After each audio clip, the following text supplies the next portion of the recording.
Yeah, Rebecca Hiller works for VIP Kids. She's an English language teacher for kids across China. And we want to get you out to Carla Navarrete. And Carla, the teacher, is sharing with you how these kids abroad are giving her hope. Good morning.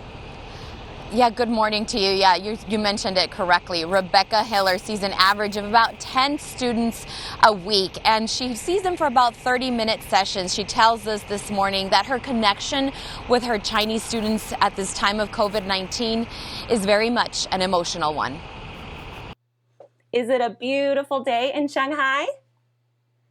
Yeah, it's sunny. It's sunny today. That's good.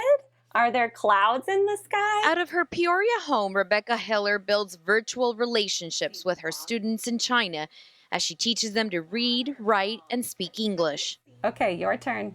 Cleanliness and Calmness. calmness. Good. In the days of COVID-19, this interaction is more than just teaching and learning a language. He was very excited to share with me the hospital that was built in 10 days. Another student, the one we got to know, is this 9-year-old who goes by the name Penguin. Ready? Go.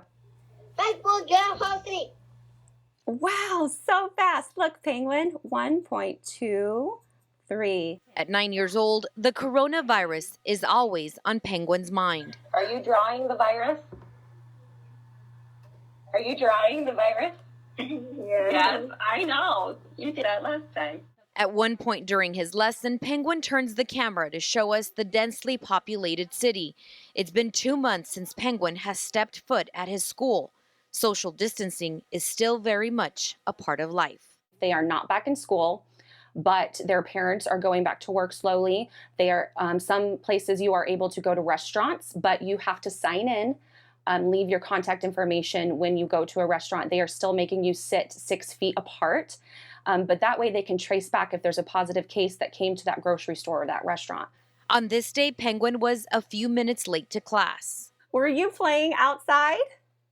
Yes. And he brings out his toys to show teacher Becca, a sign that his childhood is still very much alive. It definitely gives us hope to know that a normal life will return.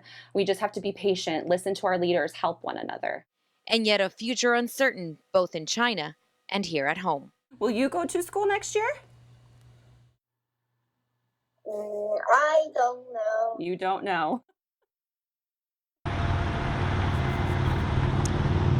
And teacher Becca tells us this morning that VIP Kid, the company that she works for, is always hiring. She says all you need is a bachelor's degree and just a love for kids. No teacher certification required. Reporting live in Phoenix, I'm Carla Navarrete, ABC 15, Arizona.